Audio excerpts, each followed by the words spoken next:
तो हमने कहा कि हम नहीं लेंगे तो मरीज़ रोड में मर जाएगा।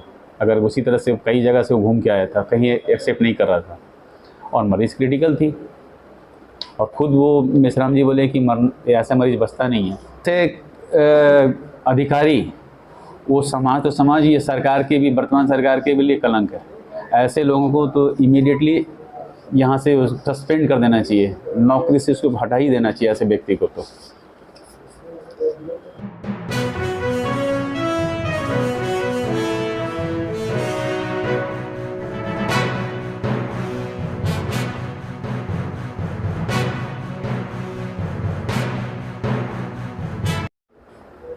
आज प्रेस कॉन्फ्रेंस किस लिए आई थी? ये हमारी जो हॉस्पिटल के लाइसेंस जो है फरवरी 23 फरवरी को रद्द कर दी गई थी, जिसका कारण एक मादा मृत्यु प्रकरण था, उसके संबंध में था। और उनका ये कहना था कि सरकार सीएमएचओ कार्यालय से जो लेटर मिला था 6 दिसंबर और 29 दिसंबर को 2023 को, उसकी आपने जवाब नहीं दी, इसलिए आपकी पेनल्टी और आपके लाइसेंस को रद्द किया जाता है, जो कि सरासर गलत है।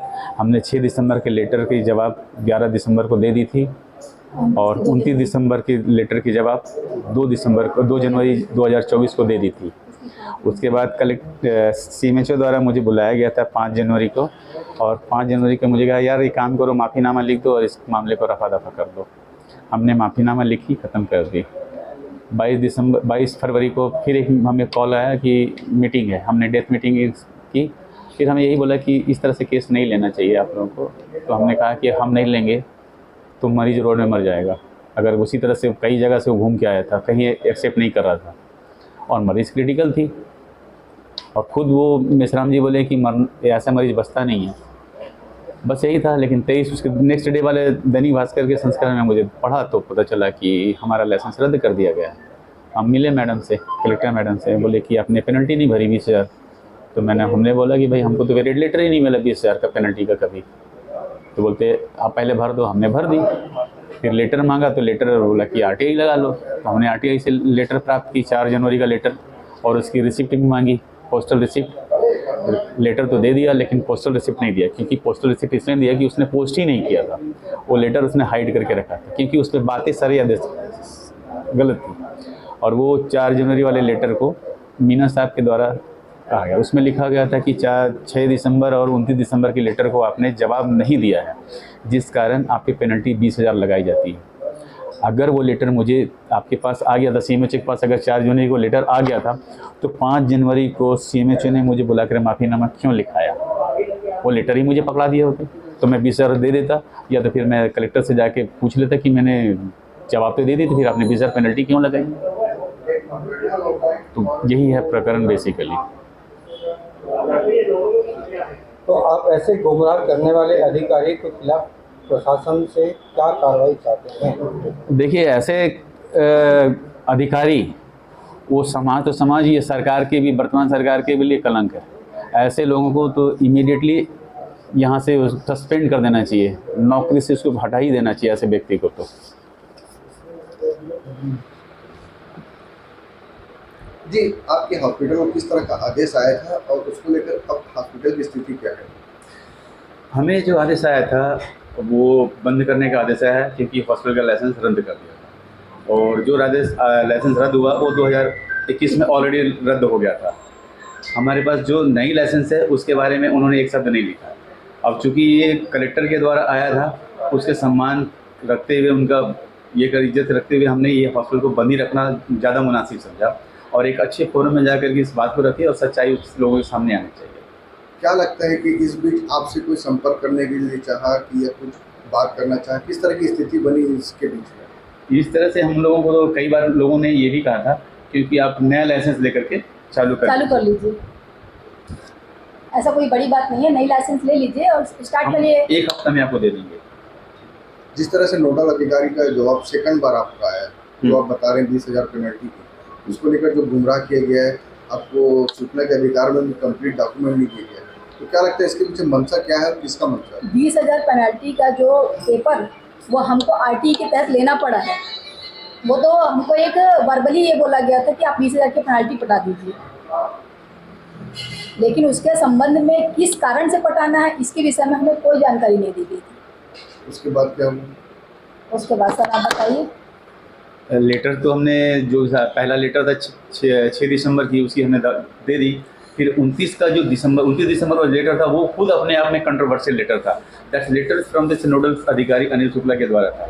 और मुझे जहाँ तक ऐसा लगता है, अनुमान है, क्योंकि नोडल अधिकारी सक्षम अधिकारी नहीं होते हैं किसी नोटिस जारी करना। मुझे लगता है ये CMHO द्वारा किया जाता तो ज़्यादा बेहतर होता, क्योंकि CMHO का पहला लेटर कारण बताओ नोटिस की जवाब हमने दे दी थी। फिर उसी बात को आप क्यों दोहराए? या तो अनभिज्ञ से आप हॉस्पिटल या आप अपने ऑफिस में नहीं रहते हैं, या आपको मेरी पावती नहीं मिली, या मैंने फॉर्म 6 फॉर्म 4 आपको भेजा, 35 बनने का मैंने जवाब भेजा, आप उससे अनभिज्ञ से, इसका मतलब आप अपने ऑफिस में नहीं रहते हो। तब जाकर के आपने 29 दिसंबर की लेटर जारी कर दी।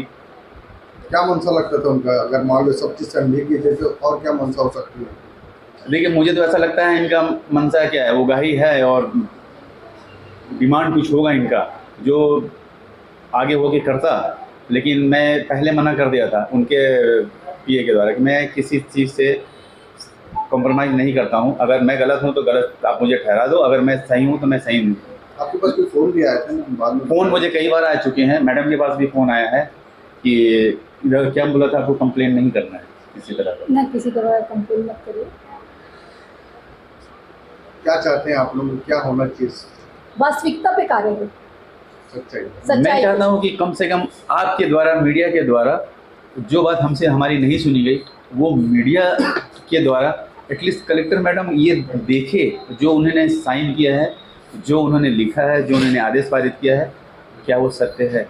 एक्चुअली क्या? देखिए, यदि इस प्रकार की स्थिति बनी रही और तो कोई भी मैटरनिटी पेशेंट को लेने के लिए कोई भी अस्पताल तैयार नहीं है, तो उस स्थिति में आगे चल के भी दिक्कत होने वाली है।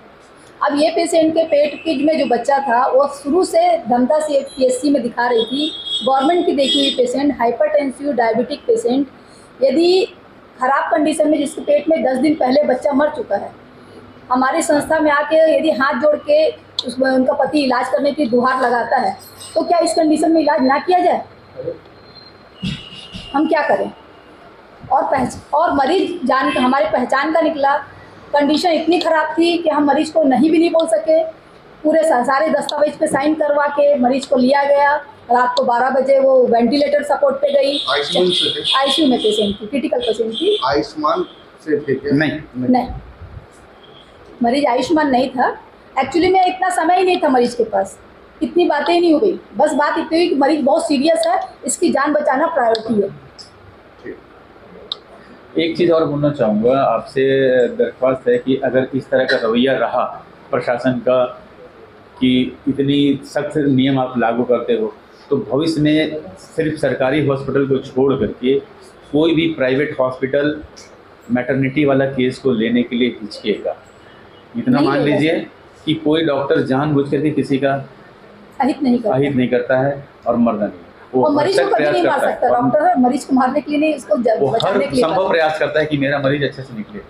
लेकिन ये क्रिटिकल ऐसा होता है कि कुछ भी संभव है, सेप्टिसिमिया हो कुछ, लेकिन इस तरह के हो तो कोई भी नहीं लेगा इस तरह के केसेस।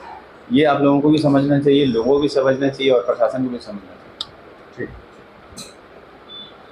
अपना परिचय बताओ। मैं डॉक्टर विश्वनाथ यादव लिखता हूँ अपना, और मैं MBBS और MD हूँ, और मेरी यहाँ पे मैं पिछले 12 साल से यहाँ पे कर रहा हूँ। इससे पहले दिल्ली इंद्रप्रस्थ अपोलो में मैं जूनियर कंसल्टेंट था, मैक्स हॉस्पिटल दिल्ली साकेत में मैं सीनियर कंसल्टेंट था, गोकाट नागपुर में सीनियर कंसल्टेंट था, फोर्टिस जयपुर में मैं हेड ऑफ द डिपार्टमेंट था, रामा मेडिकल कॉलेज में मैं head of the department plus superintendent था, department of critical care, adult and paediatrics board.